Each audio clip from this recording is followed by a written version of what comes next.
So for as many as want to answer this, are there themes, are there topics, are there future ideas that 4-H needs to have on the radar screen? What's next? What's on your radar screen right now in terms of either workforce development, societal issues that you're dealing with that 4-H needs to be thinking about and planning toward? What should they know and be thinking about into the future?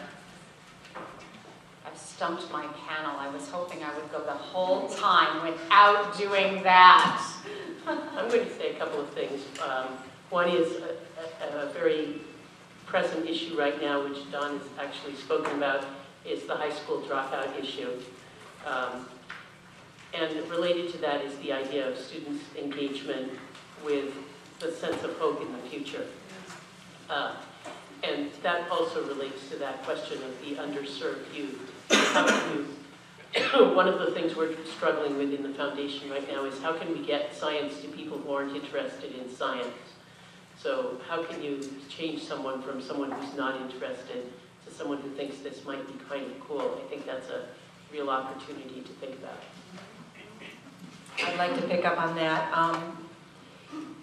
One of the areas that's just starting to be explored that I think has a lot of potential is the service learning community has demonstrated that you can really get students engaged in learning if it's about a service project, something that they feel is relevant.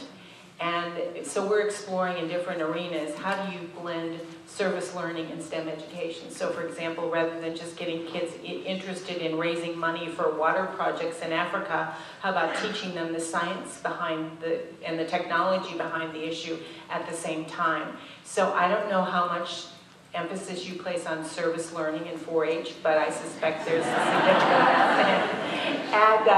And so I would say, you know, start exploring and sharing with all of us how you see those two fitting together and how effective that is.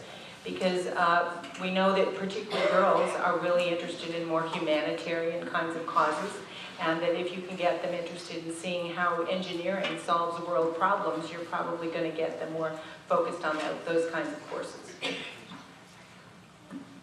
Great. Is there anybody else who wants to weigh in on this? I love this conversation. Let's just have this until sometime late tonight. You're going to start running through the door. That's right. In terms of issues and opportunities that I look at, you know, we all know that we not only are entering, but have been living in an environment of declining budgets, tightening funds for a long time. And it's going to continue that way. The opportunity that goes along with that, though, is something that we've touched on a couple of times earlier.